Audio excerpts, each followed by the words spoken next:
A lot of options at the future of the quarterback position for Missouri, but not a lot of clarity. Let's talk about it on Locked On Mizzou.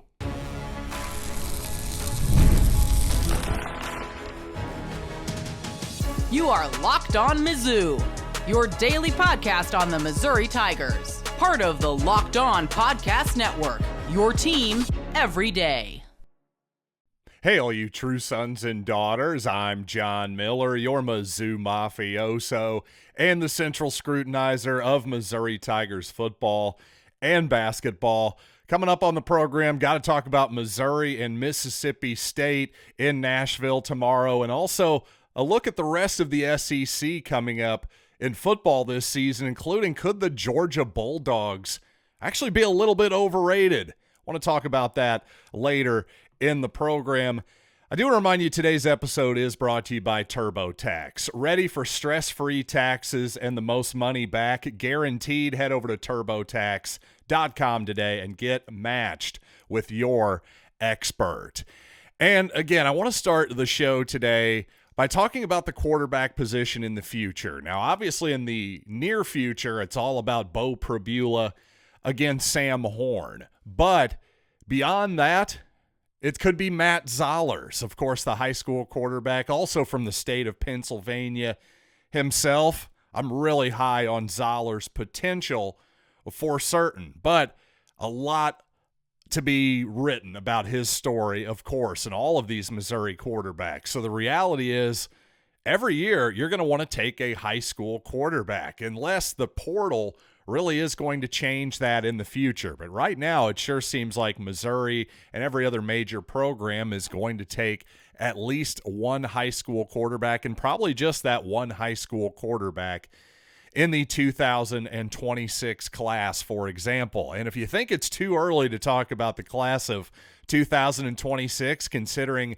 these young men's junior season of high school has not even started yet, well, you'd be wrong, because I'm guessing a lot of these guys I'm going to bring up will probably wrap up their commitment by the end of this summer, before they even start their junior year, including a top 50 caliber guy from the state of Texas. Bowe Bentley is expected to visit Missouri at some point in March, though I haven't been able to confirm that now a few weeks later, as Bowe Bentley's recruitment has really picked up steam here. Oklahoma, I think, was thought to be the leader and may well still be for Bentley's services, but he just picked up an Ohio State offer. I believe he's going to be visiting Georgia as well. So Bowe Bentley, again, from the state of Texas, a name to really keep an eye on if you're a Missouri fan. And if you think it's impossible to get a highly ranked quarterback out of the state of Texas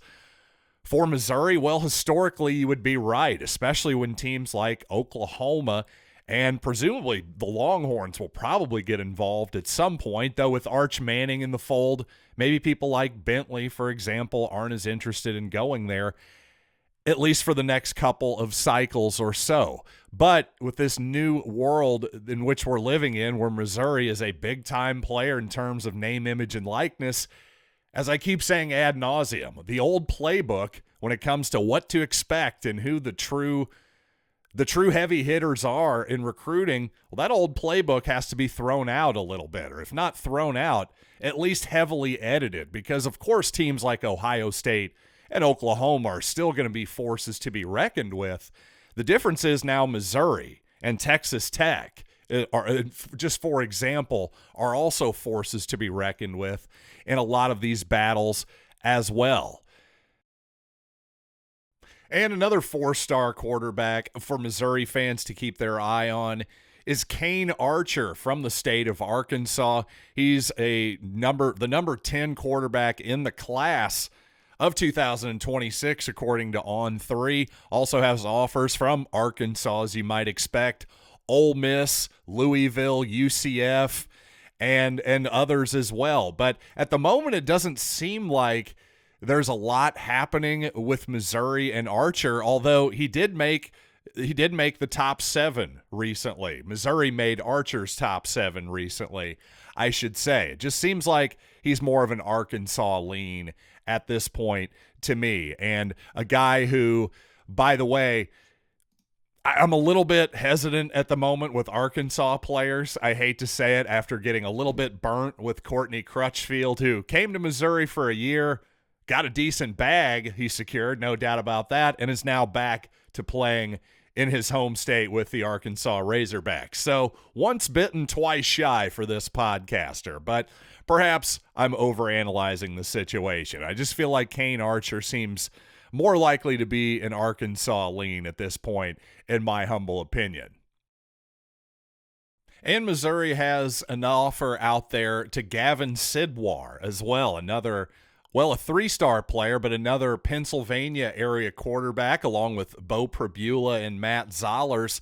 And the connection to Pennsylvania and Zollers is through Sidwar's high school coach, who happens to be a trainer for Matt Zollers as well. Syracuse and UCLA are also involved, and this is also an important point to point out that not all offers are created the same, and in fact, some offers are immediately committable and others aren't. I would say Sidwar, at least at the moment, is probably in the latter camp for Missouri. I would assume that they're going to see what happens, maybe with Bowe Bentley, Kane Archer, maybe Bowe Bentley to less of an extent. I'm having a tough time getting a reading really on the level of interest on a lot of these guys for Missouri right now. I know there's some level of interest for sure. It's just kind of hard to get an idea of who really is the leader in the clubhouse at this moment. And there's some interesting guys even in 2027. Of course, I've talked a ton about Jackson Cantwell, son of Christian Cantwell, the silver medalist shot putter at the Olympics back in 2008. His son, the number one player in the class at Nixa, Missouri, an offensive lineman. Well, he also blocks for Adam McKnight, who is in the class of 2027, a signal caller for Nixa. One analyst, Wyatt Wheeler, says, can't imagine there are many deep ball throwers in the state right now, better than Nixa sophomore Adam McKnight. And he's got nice measurables, too, 6'4", 200 pounds. I'll just say, again, he's played 2 years of high school football. Can't say I'm willing to go out on a huge limb at this point, but certainly a name that Missouri fans should very much be aware of.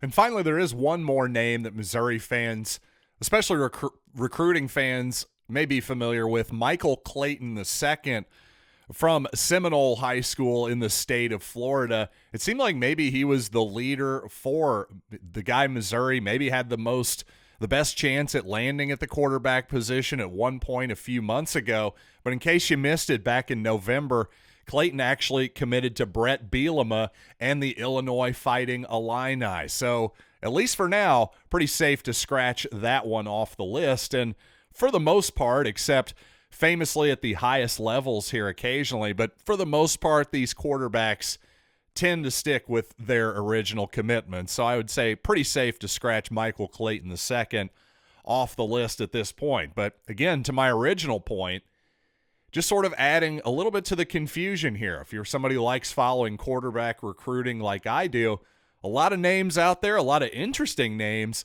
I'm just not sure that I'm willing to make a strong bet on where Missouri is leaning, especially in the 2026 class.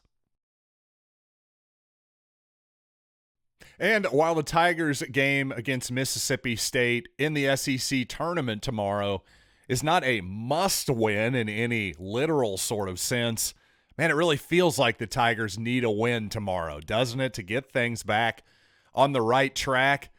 Well, here's why I'm worried. I'm sure you're a little worried too, but let's talk about that ball game coming up here in just a minute.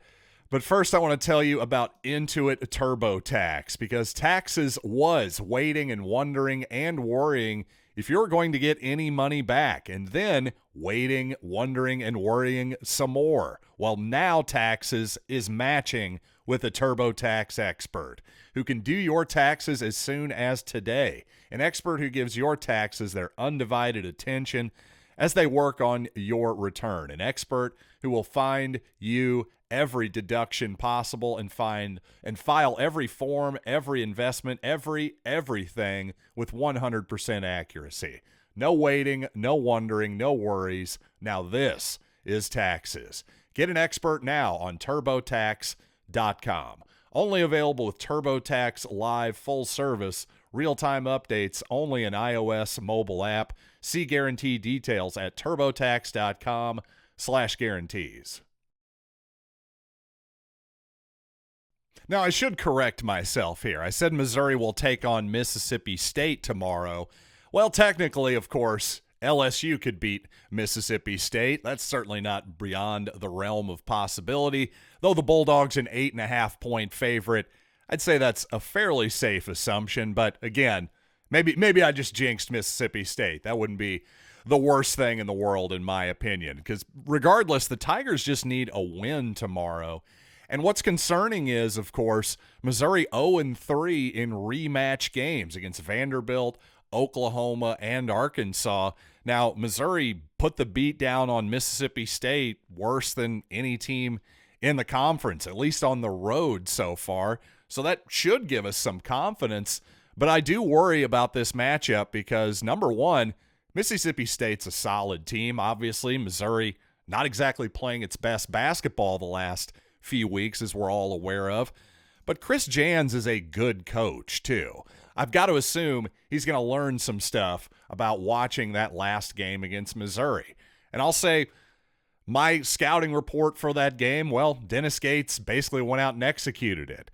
He trapped Mississippi State's leading scorer, whose name, of course, escapes me at the moment, Josh Hubbard, who is 5'11", 190 pounds, a really, really good player, a fun player to watch. But at 5'11", can be a little bit susceptible to some of Missouri's trapping at the top of the key, especially on those ball screens, and the havoc that Missouri can create. My worry is, now that Mississippi State has seen this, if Missouri decides to run that strategy back, I would just be a little bit worried that Hubbard and Coach Chris Jans and that whole team, Keyshawn Murphy, for example, are going to be ready to split those double teams, to slip the screen if you're Keyshawn Martin, and just simple things like, pass the ball instead of waiting for the screen. Just little change-ups that I think can, instead of Missouri discombobulating Mississippi State, I'm thinking I can maybe discombobulate Missouri's defense if I've watched the last few weeks of film. So that is certainly the pessimistic side of the coin there, I think, if you're a Missouri fan. On the optimistic side, again, this is a team you played very well a few weeks ago, almost a couple months ago at this point, all the way back. When was that game? Let's see, February 1st. Yeah, about 6-7 weeks ago at this point. So a lot has changed, but if you're Missouri, you should at least feel confident going up a team that you frankly blitzed before. Let's come out confident and do it again, because if you're Missouri, the last thing you want to do is enter March Madness with a 4-game losing streak, regardless if this is against Mississippi State or LSU. And back to football, as the other day I was perusing through, the rosters, the transfer portal rankings, the standings last year, the advanced stats from SEC football and all that good stuff. I started to think, what teams am I higher on than the consensus, and what teams am I lower on than the consensus? And since we're talking about the opposition, let's start with the negative, shall we? And honestly, if you listen to yesterday's episode, probably not a huge surprise that I'm slightly bearish on Ole Miss this coming season. Just so much for that offense to replace, in my opinion. And if I'm being perfectly fair and as objective as I can be anyway, I have similar hesitations with Missouri. Missouri just has so much to replace on offense in 2025. It's hard for me, at least at this moment, to go overboard and say, yep, Missouri's going to win 10 games again next season, no problem. And to that point, once again, if Eli Drinkwitz can pull it off, to me he goes up another level, at least in my mind. Now, as for the rest of the conference, believe it or not, I think there are real questions on the two teams that are the odds leaders to win the title, the SEC title, that is, over at FanDuel Sportsbook. First of all, Texas who is the favorite to win the league, and I understand why, because simply put, I'm not sure there is an overwhelming favorite to win the league next year, especially when the Longhorns are losing a lot up front, especially on their offensive line. Losing a little bit on defense as well. And of course, hey, the portal can fill a lot of those holes, and maybe it will, but sometimes that's a real big assumption. It doesn't always perfectly work out that way. And also, Arch Manning, as my buddy Stephen Willis at Locked On Ole Miss likes to say, what if Arch Manning's name was Arch Davis? Would we just assume that he's going to be great immediately? Well, maybe not, because while Arch Davis would still be a top 5, high school quarterback, that type of deal, that Manning name, well, it definitely has some cachet. There is no question about that. So does that cause Texas to get a little bit more of the benefit of the doubt than maybe others would get? Absolutely. Is that actually fair? If you love Arch Manning, you're probably saying yes. If I'm a huge Arch Manning fan, then I'm screaming at the TV right now going, hey, idiot. Yeah, he deserves the benefit of the doubt because he's Arch Manning. My point here is there's a lot of assumptions and unknowns there, and the same thing I think with Georgia, by the way, as well. I didn't love that offense last season, and once again, my colleague Clint Shamblin over at Locked On Georgia, Locked On Bulldogs, whatever it's called, he didn't love that offense last season either. Just constantly bemoaning their lack of physicality up front. The receivers were just not up to snuff for that program, for a program that had national title aspirations. Well, that wide receiver group was not national title worthy and may have cost them the thing. And at the quarterback position, hey, Carson Beck moved on to one of the Cavender twins down at the University of Miami. There's a lot of questions. Is Gunnar Stockton the guy? Is it a younger guy on the roster?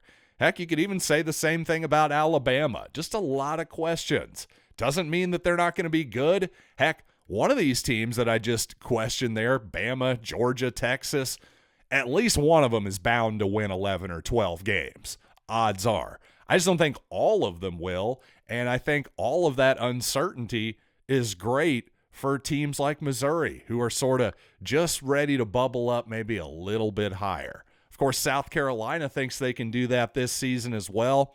They're losing a lot up front too. Does Lenora Sellers have a little bit more of a sophomore slump and not the breakout that is sort of assumed by a lot of analysts? I just think this SEC season is going to be really, really interesting and unpredictable. And we all know the non-playoff bowl games have nearly been ruined at this point. Spring football well on its way to being ruined. Well, I've got a couple of novel and crazy, frankly, ideas that maybe we should try to bring back these two institutions of American sport. But before I get there, let's talk about Factor, because this time of year, I always feel like I got to drop some weight. The holidays, basketball season, lying around in the winter, that kind of deal. Well, fortunately with Factor, they make eating well easy with chef-prepared, dietitian-approved meals that are fresh, never frozen, and ready to heat and eat in just 2 minutes. I really love how Factor takes the stress out of meal planning. In fact, for example, recently I tried their Protein Plus meals. They were packed with flavor, and they kept even a big fella like me full throughout the day. Again, Protein Plus, that was the way to go for yours truly. Eat smart with Factor. Get started at factormeals.com/LockedOnCollege50 off and use code LockedOnCollege50 off to get 50% off your first box plus free shipping. That's code LockedOnCollege50 off at factormeals.com/LockedOnCollege50 off to get 50% off plus free shipping on your first box. First of all, apologies for some technical snafus on the program here the last 2 or 3 days, especially to you everydayers out there. If you get frustrated with the technical stuff, believe me, I get infuriated with it. So I spent a good chunk of the morning trying to figure all this stuff out, and, well, hopefully it's been smooth sailing here on Locked On Mizzou today. Again, thanks for your patience. But again, let's talk about spring football here first a little bit. I know the black and gold game is not necessarily anything to write home about in terms of incredible sporting events. What's your favorite black and gold game memory in history? I'm guessing one doesn't completely spring to mind. And not a lot of great memories either, with the obvious trend in the last decade plus, probably 20 years plus now at this point, of Division I teams, well, FBS teams these days, playing FCS teams. Think Missouri playing Southeast Missouri State, that type of deal. So I'm not a huge fan of, as a season ticket holder, especially having to pitch in for those type of games that are frankly usually over by the end of the first quarter. And if they're not, well, that's an even bigger problem than a boring football game. So the kooky idea that I have actually, I think, could potentially solve a couple problems here, because, and not only that, teams like SEMO, well, of course, they like that revenue. That revenue they get for taking a beating from Missouri, for example, can maybe make their entire year as far as their budget goes. So what if we're able to still keep that dynamic alive, but instead of playing that game in the fall, what if we played it in the spring? Aha, Missouri against Southeast Missouri State or Illinois State or something like that in March instead of August. Now, obviously, this game wouldn't count. I'm not talking about playing a real football game here. I am talking about playing a scrimmage, but a scrimmage against an actual different opponent and not an inter-squad scrimmage that is, frankly, you just end up cheering for the offense most of the time because you're like, wait, is this good or does our defense suck? I guess I just like seeing passes completed, so I'll clap now. It's always confusing. So, and also you could see a lot of different players when it's a straight up exhibition game too. Even Eli Drinkwitz, who we all know is slow to play young players at any point in the ball game for development. This would be a true developmental experience. And by the way, I would argue, especially you do it with a team, well, Missouri State's a bad example. They're moving to FBS football this fall. But a team like, again, SEMO, Northwest Missouri State, whoever it might be, I actually think you're going to draw in more interest, and teams, local fans from those teams, you're going to get more people into the gate more often than not, I think, than you would for the black and gold game. And simply because I think Missouri fans would rather see Missouri play another team than an inter-squad scrimmage with Missouri. That doesn't really move the needle, I don't think, for most fans. I think even if it's an FCS opponent, to me, that's more interesting and exciting. I'd be curious to hear all of your thoughts in the comments and the mentions and all of that good stuff at Locked On Mizzou. But one other idea that I had too, and this is not specifically my idea, by the way, I've heard others bandy this about as well, but what if you moved bowl games to the spring?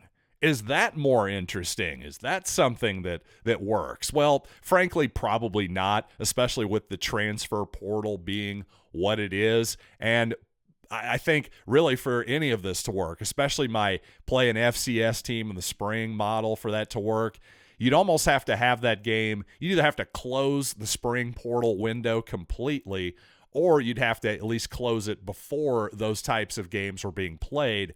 Otherwise, the always paranoid, and sometimes justifiably so, paranoid college football coaches and always control freak college football coaches would definitely shut that type of thing down before it even got started. So I realize for a bunch of different reasons this is probably an unrealistic idea, but I think it's better than what we're doing now. I don't know, what would you think of it as fans? Would it be more interesting than a black and gold game? Or should we just stick to the good old intra-squad scrimmage? You tell me. Hit me up anywhere at Locked On Mizzou on social media, lockedonmizzou@gmail.com. Thanks for listening to this show. As per usual, and making it your first listen, your second listen, got to be Locked On College Basketball so you can get ready for Selection Sunday, just a few days away. Again, Locked On College Basketball on YouTube or wherever you listen to audio podcasts. And until tomorrow, I will have a recap for you of Missouri's second round game against either Mississippi State or LSU right here tomorrow on Locked On Mizzou.